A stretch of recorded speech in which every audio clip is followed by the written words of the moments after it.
Haleluya. Amin. Jadikan Yesus bertata di dalam kehidupan kita, dalam hati ini. Tiada yang lain ya, Tuhan satu-satunya. Tantangan kita besar, karena kalau kita hidup di dunia ini kan banyak berhala. Sangat gampang hati bergeser tanpa kita sadari. Masalahnya karena kita ini masih hidup dalam darah dan daging. Jadi masih ada sifat duniawi. Bukan berarti kita cepat mati atau hidup aneh di gua atau gunung mana yang tinggi. Kita hidup di masyarakat sih.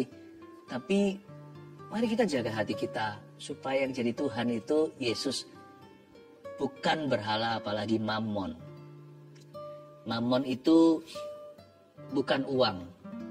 Mamon berhubungan dengan uang. Mamon itu cinta akan uang. Karena kita semua bekerja tiap hari kan demi gaji atau profit. Ya kan? Tapi ministry seperti ini kan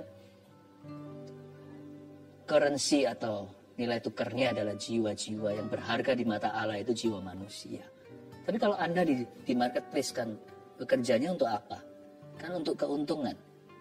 Boleh nggak halal? Karena itu berkat Allah. Tapi pastikan hatimu diberkati. Jadi hati jangan salah. Karena itu saya mau bicara tentang satu hal ini yang sensitif hari-hari ini, apalagi orang-orang mulai menggila. Di zaman edan seperti ini semua orang berebutan. Tapi sebenarnya ya, kita ini kejar apa sih? Seperti kesebelasan kejar-kejar bola kan jelas golnya. Tapi kalau kita hanyalah hidup demi supaya kita kaya sekaya-kayanya.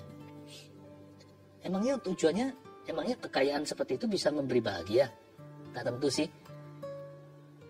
Apa yang lebih murahan di level rendah itu ada kenikmatannya sendiri. Yang mahal juga ada. Setiap level itu ada kenikmatan dari Tuhan. Karena itu saya ajak kita untuk berhati-hati dengan yang namanya filsafat dunia atau fantasi belaka. Hati-hati dengan seorang tuan bernama Mamon. Itu judulnya hari ini. Catat itu, seorang tuan bernama Mamon. Karena Mamon itu cintakan uang. Jadi kalau Mamon in, Jesus is automatically out. Gak bisa kita layani dua tuan kan. Susah layani Allah dan Mamon. Kalau Mamon di dalam hati, Yesus pasti keluar. Tapi kalau Yesus masuk di hati, Mamon harus out. Kita baca dulu hal mengumpulkan harta di Matius pasal 6 ayat yang ke-19 sampai 24. Saya bacakan semua. Janganlah kamu mengumpulkan harta di bumi ngengat dan karat merusakkannya dan pencuri membongkar serta mencurinya. Tetapi kumpulkanlah bagimu harta di sorga ngengat dan karat tidak merusakkannya, dan pencuri tidak membongkar serta mencurinya. Karena di mana hartamu berada, di situ juga hatimu berada. Mata adalah pelita tubuh. Jika matamu baik, teranglah seluruh tubuhmu. Jika matamu jahat, gelaplah seluruh tubuhmu. Jadi, jika terang yang ada padamu gelap, betapa gelapnya kegelapan itu. Tak seorang pun dapat mengabdi kepada dua tuan. Catat itu ya. Karena jika demikian, ia akan membenci yang seorang dan mengasihi yang lain. Atau ia akan setia kepada yang seorang dan tidak mengindahkan yang lain. Kamu tidak dapat mengabdi kepada Allah dan kepada Mamon. Mamon sekali lagi bukan uang. Uang itu bisa menjadi sarana yang baik sekali. Actually, sesungguhnya uang itu tidak dosa. Uang itu tidak jahat. Yang jahat itu hati manusia yang greedy dan serakah. Uang bisa membahagiakan orang tua kita. Kita bisa berbakti sama orang tua. Kalau kita punya uang, kita bisa belikan sesuatu. Atau belikan traveling perjalanan supaya orang tua pumpung masih bisa jalan-jalan. Ya kan? Nanti suatu hari kalau dunia ini bisa dibuat jalan-jalan lagi setelah pandemi. Kepingin sih di bucket list mungkin orang tua papa mama kepingin pergi ke mana. Sekarang anaknya sukses, bisa belikan tiketnya. Uang juga bisa membantu orang sekolah. Ya kan? Sekolah tinggi-tinggi. Salah satu beban keluarga kami juga melihat orang lain bisa sekolah. Jadi sebenarnya uang itu gak jahat. Tapi mamon itu bukan uang. Mamon itu cinta akan uang, akar segala kejahatan. Coba saya jelaskan sekarang ayat per ayat supaya kita bisa introspeksi apakah sekarang Yesus di hati atau sudah diganti. Ayat 19, janganlah kamu mengumpulkan harta di bumi. Wah, banyak orang anti. Apalagi pengusaha. Gimana dong pastor, masa saya nggak boleh mengumpulkan uang? Coba perhatikan dulu kalau baca Alkitab itu ada maksud Tuhan di dalamnya. Jadi kita lebih baik mendengarkan sebelum kita komentar. Janganlah kamu mengumpulkan harta di bumi, bukan berarti jangan mengelola. Tapi hatimu jangan melekat di sana jikalau hartamu bertambah. Bahkan saya tambahkan ya, saya tambahkan artinya supaya Anda belajar. Kata mengumpulkan harta di bumi, kata mengumpulkan itu dalam bahasa Yunani artinya idolize. Jangan mendewakan, jangan mengidolakan money. Ya. Orang kalau mengidolakan itu kan fantasi. Coba ya, kita punya seorang idol, siapa gitu yang kita idolakan. Dari jauh sih tampan atau cantik sekali, cakep, rasanya itu adalah pasangan idaman. Tapi kalau sungguhan kawin sama dia nggak tentu tahan loh. Nggak tentu tahan. Karena realita beda. Fantasi money itu nggak sama nanti disambung ke reality. Ada banyak perbedaannya. Kita kira uang bisa membeli semacam kebahagiaan atau yang kita dambakan. Ternyata waktu kita punya, nggak kunjung datang itu kebahagiaan. Jadi jangan mengumpulkan itu, jangan idolakan. Kata mengumpulkan itu artinya treasure. Do not treasure money. Jangan kita itu mengidolakannya. Jangan kita overestimasi. Jangan kita itu value atau menilainya lebih tinggi daripada aslinya. Uang itu baik sekali lagi. Kalau di tangan orang baik. Uang itu baik, benar. Kalau di tangan orang benar. Uang itu bisa menjadi hamba yang sangat baik. Bagi orang yang tahu bagaimana mengelolanya. Dengan hati yang bijaksana. Tapi ada pepatah juga di dunia. Uang juga bisa menjadi tuan yang sangat jahat. Karena demi uang, orang bersedia untuk mencuri, membunuh, bahkan menghalalkan segala cara. Janganlah kamu mengumpulkan harta di bumi, jangan mengidolakannya. Sebab di bumi, ngengat dan karat merusakkannya. Dan pencuri membongkar serta mencurinya. Betul loh. Kalau kita mau cari uang demi supaya punya uang saja, nanti kalau sudah punya uang, kita perlu keluar uang lebih banyak untuk jaga uang kita. Beli barang mewah, nanti perlu jaga pengamanan. Perlu beli pengamanan. Bentuknya barang kek atau manusia yang menjaganya. Kita akan keluar lebih banyak uang untuk jaga uang kita yang sekarang jadi barang. Belum lagi nanti di bumi ngengat karat. Ada aja.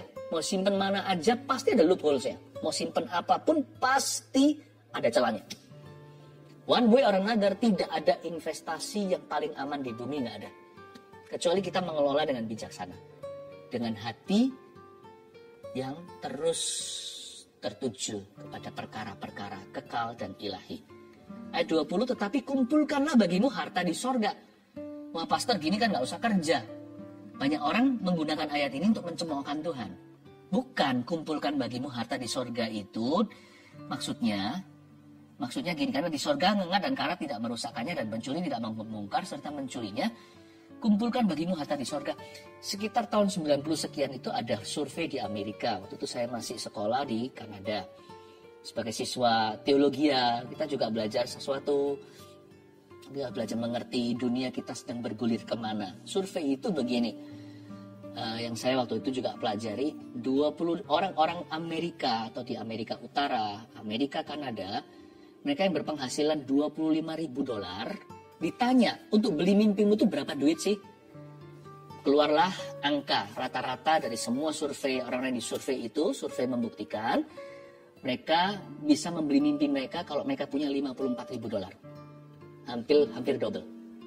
Lalu disurvei kembali, yang 100.000 sekian yang lebih kaya nih, yang duitnya lebih banyak. Kira-kira mereka sudah mencapai mimpinya enggak?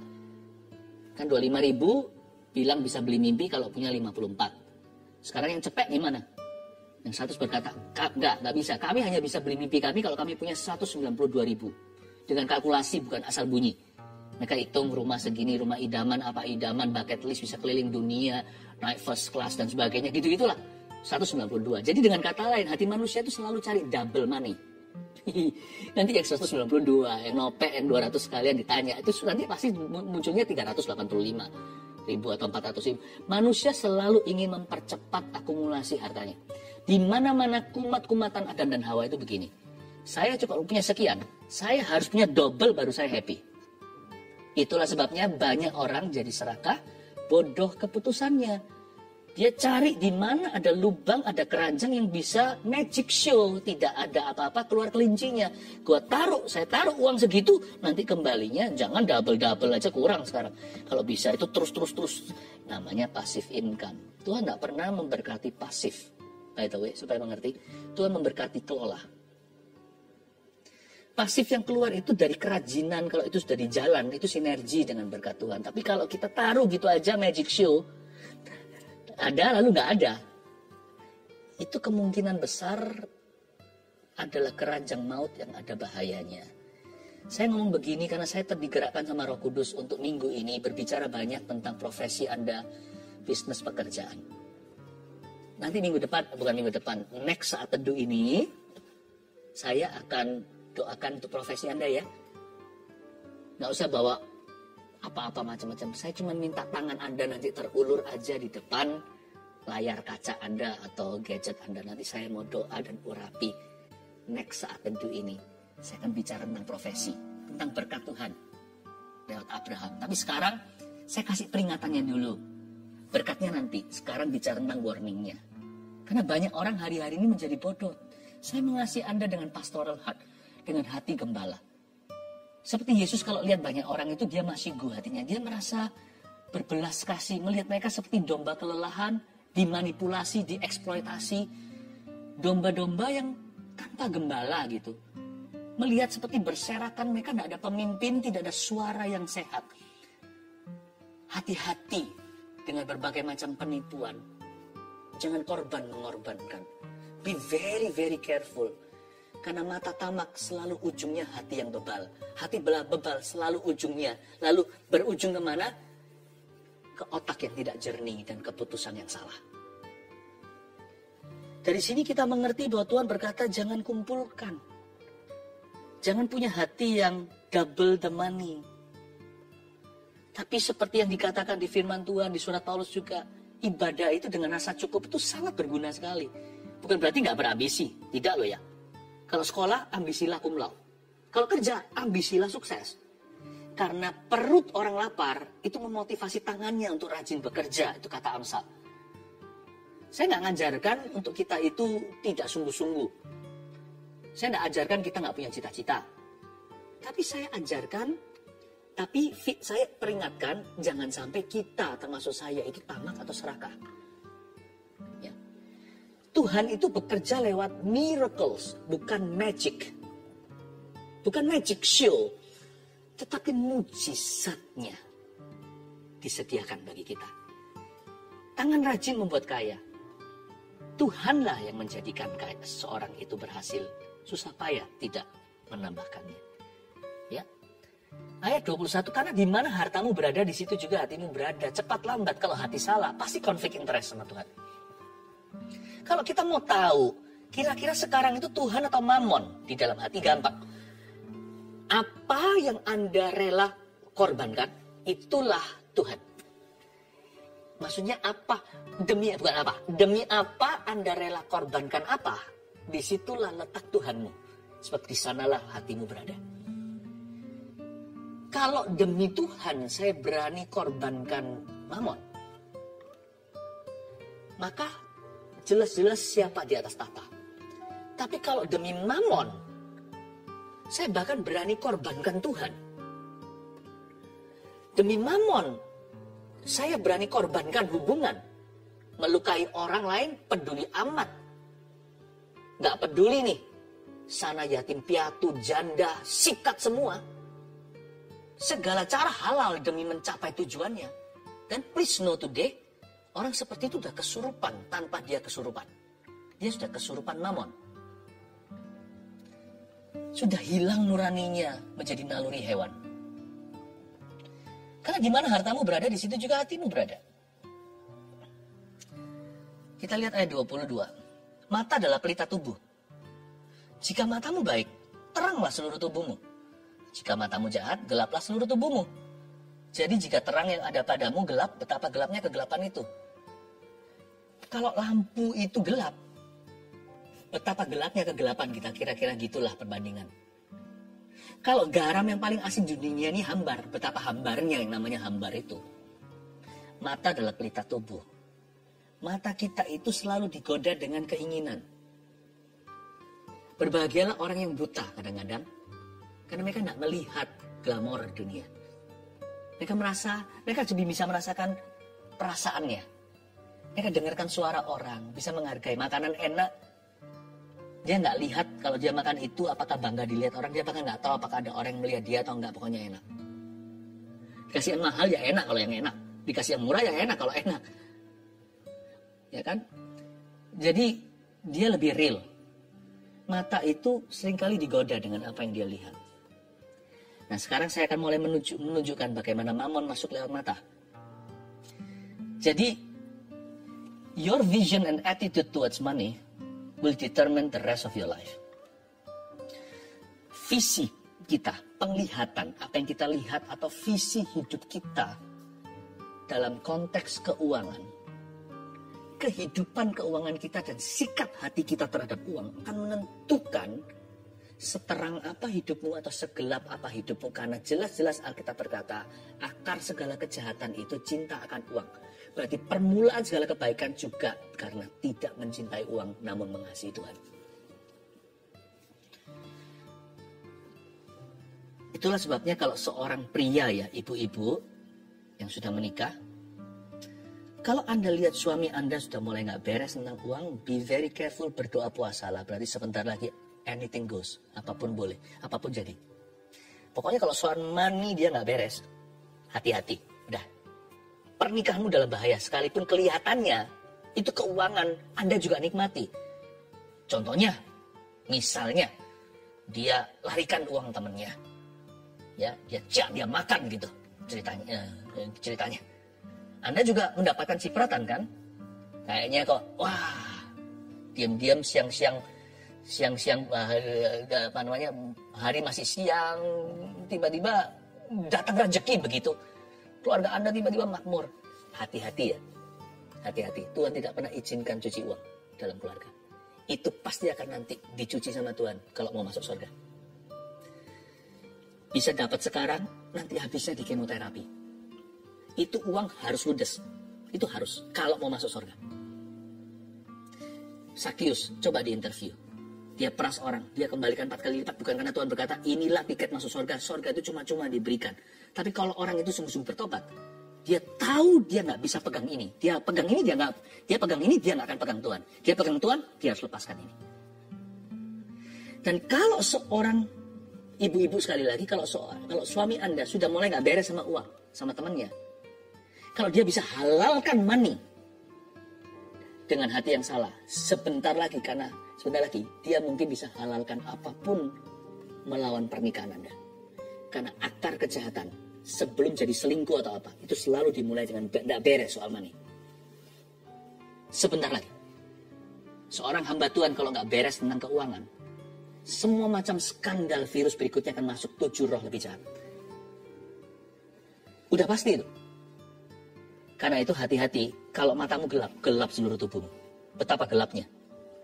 Demikian pula sebaliknya bapak-bapak, kalau istri Anda mulai nggak beres soal keuangan, bukan berarti karena dia mungkin shopaholic itu ya, itu mungkin kebiasaan, perlu disiplin, penuh zaman Roh Kudus. Tapi kalau dia mulai nggak jujur soal mamon, soal uang, apalagi ya kira-kira dia bisa nggak jujur sama dirimu? Kalau akarnya nggak beres, kalau akarnya semangka, mana mungkin keluar jeruk? Hati-hati, segala sesuatu akan ikuti akar itu. Itulah sebabnya buat satu definisi dalam per family. Kami harus clean soal money. Dalam keluarga saya, itu diterapkan. Saya sebagai kepala keluarga, we must be right with God financially. Kita harus benar sama Tuhan soal duit. Saya nggak bicara tentang persembahan dan sebagainya saja. Itu semua adalah latihan, itu semuanya adalah disiplin rohani. Tapi semua dimulai di hati untuk menata dan mengelola. Tak seorang pun ayat 24 dapat mengabdi kepada dua Tuhan, karena jika demikian ia akan membenci yang seorang dan mengasihi yang lain, atau ia akan setia kepada yang seorang dan tidak mengindahkan orang lain. Dan tidak mengindahkan yang lain, maksudnya bukan orang lain. Yang lain di sini maksudnya adalah Allah atau Mamon. Kamu tidak dapat mengabdi kepada Allah dan kepada Mamon. Nah, sekarang saya kasih definisinya. Anda tulis Mamon itu apa, ada 3. Supaya nggak salah sangka, oh Mamon itu money. Not really. Not really. You can use money to good ends. Bisa memakai uang untuk perkara-perkara yang baik. Bahkan perkara-perkara Tuhan loh. Wow. Tapi Mamon adalah 1. Tulis, ambisi untuk cepat kaya. Itu Mamon. Bahasa Inggrisnya greed. Atau serakah. Itu baru Mamon. Kamu tidak bisa layani itu dan layani aku, kata Tuhan. Nggak boleh. Konflik interest itu 2. Ambisi untuk cepat kaya itu biasanya membuat kita buta untuk nggak melihat sebuah proses kerja dari hulu ke hilirnya. Nggak penting, kita nggak perlu tahu company-nya apa, CEO-nya siapa, produknya apa. Bahkan nggak ada produknya nggak apa-apa. Itu hati-hati. Kalau seperti itu Anda harus menimbang ulang, survei, lakukan due diligence Anda, lakukan tugas Anda untuk riset dulu. Itu riset dulu. Hanya karena diberkati secara materi bukan berarti dibenarkan di mata Allah. Karena bisa jadi itu makan korban seseorang. Lebih tepatnya, jangan jadi korban dulu. Jangan sampai kita dibodohi. Domba itu harus makan firman. Supaya kita itu bisa membeda-bedakan. Zaman sekarang itu sangat rawan. Dengan berbagai macam operandi. Dengan berbagai macam syarat dengan penipuan. Lebih bahaya daripada ditipu, mau tahu apa? Menipu. Wah, kalau ditipu itu kan korban. Ya paling dia belajar itu biaya kuliah. Tapi kalau menipu itu penjahat. Jangan mau jadi kriminal surga. Sebab surga itu bukan penjara. Kalau Anda kriminal surga, Anda tidak dipenjara di surga. Surga nggak ada penjara.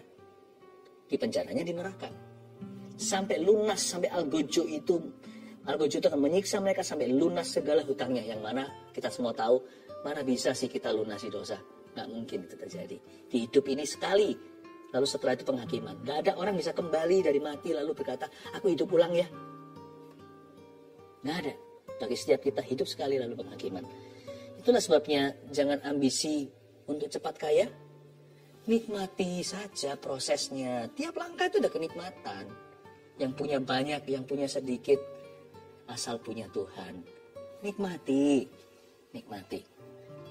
Ya. Yang kedua, Mamon itu bangga karena harta benda.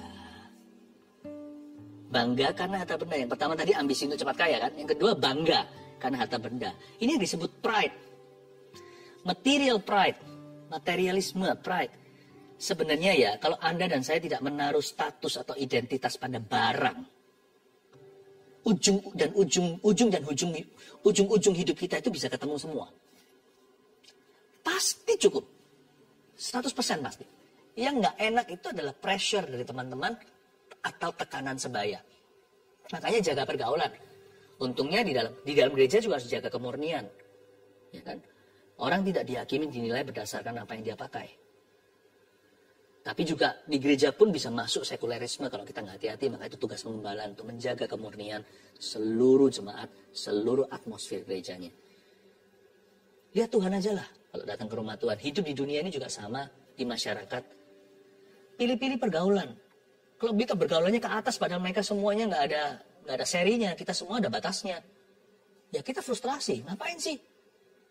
Terus terang loh. Manusia itu nggak suka show off, nggak suka seorang yang suka show off. So ketika orang show off itu dia menuai kekaguman di tempat, tapi sebenarnya di dalam hati setiap orang yang melihat dia punya sesuatu yang mereka nggak miliki, dalam hati mereka menghujat, gitu aja gaya. Sebab pada dasarnya everyone loves themselves di luar Tuhan loh ya, di luar Kristus setiap orang cinta dirinya. Jadi kalau Anda tunjukkan sesuatu yang mereka nggak miliki, mereka bisa berkata wow, tapi sebenarnya di hati mereka berkata, aku juga bisa, atau suatu hari nanti mereka mengharapkan Anda bangkrut supaya mereka suatu hari bisa menandingi. Ya enggak semua orang negatif gitu ya.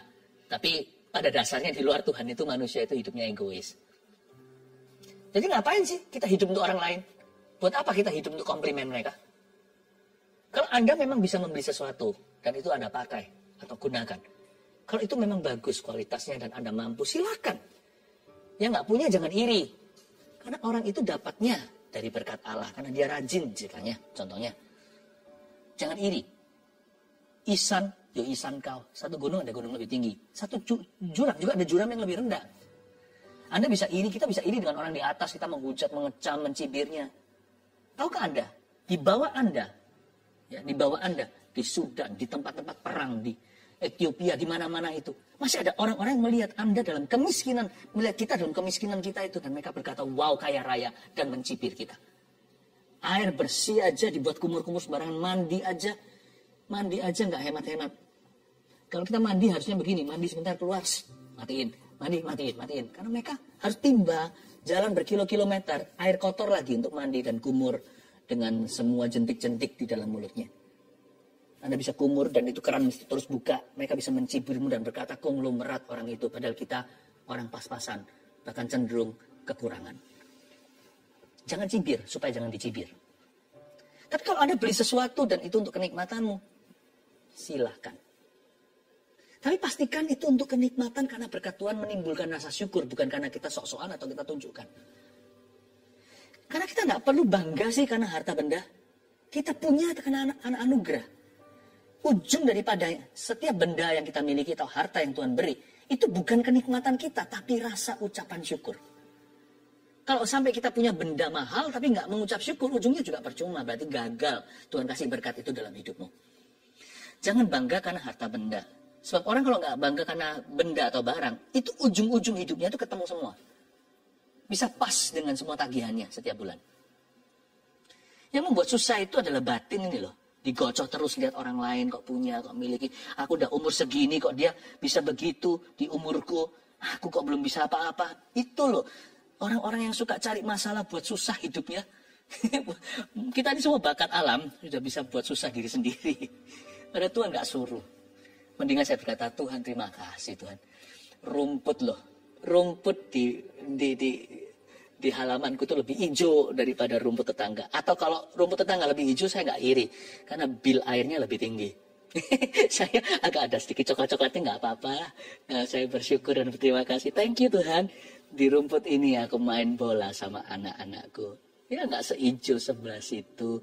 Nggak apa-apa Tuhan. Yang penting aku nikmati keluargaku. Itu dia. Saya doa ini saya beban sekali. Karena saya nggak mau satu pun keluarga saat teduh ditipu. Pahami itu. Dan saya catat baik-baik. Dalam nama Yesus. Dengan kuasa rohani yang Tuhan berikan. Saya larang Anda menipu siapa-siapa. No. Not keluarga saat teduh. Paham itu?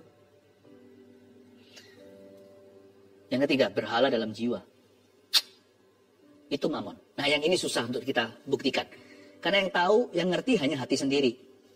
Tapi tanda-tanda bahwa kita mulai kolesterolan karena money, itu bagaimana? Susah fokus orangnya. Serabutan, mulai apapun iya. Sudah nggak punya discernment. Karena mamon itu bicara tentang ambisi untuk cepat kaya dan bangga karena harta benda. Tapi juga mamon itu simply bukan money atau apa, itu berhala dalam jiwa. Udah nggak jelas dalam dia. Ini orang nggak tahu apa yang dia mau. Kita kadang-kadang begitu. Dan dibutuhkan Roh Kudus untuk menemplak kita. Dan orang yang sudah kena berhala demikian, mau tahu nggak itu berhala atau bukan? Itu kalau dipencet, itu ada bunyinya, marah.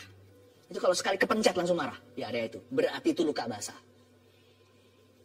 Kalau kita nggak kenaan di area tertentu, apalagi di area money, oh my goodness. Udah jelas sekali bahwa ada something wrong di dalam jiwa kita. Ya, contohnya, kalau ada orang disinggung sedikit berat badannya, ngamuk bukan main, udah kepahitan, itu mungkin dia ada isu di area itu. Ada orang di area tertentu, tapi kalau kita bicara tentang uang, udah semua yang lainnya Tuhan, 90% semuanya Tuhan Yesus boleh jadi raja. 10% saja dari kehidupanku, yaitu kehidupan keuangan. Nih 10% ini 100% milikku. Kau jangan coba otak-atik. Siapapun Tuhan utus, baik itu keluarga sendiri atau hamba Tuhan atau siapapun juga bicara soal itu langsung alergi, langsung angry.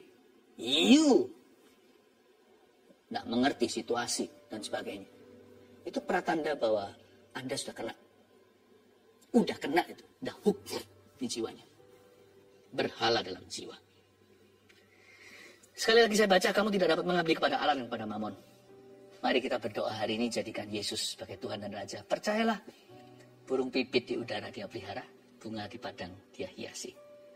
Nanti next saat teduh, saya bicara soal profesi dan memberkati. Tapi sekarang, mungkin beberapa dari antara kita perlu bertobat dari kesalahan kita. Jangan memiliki ambisi untuk cepat kaya ya.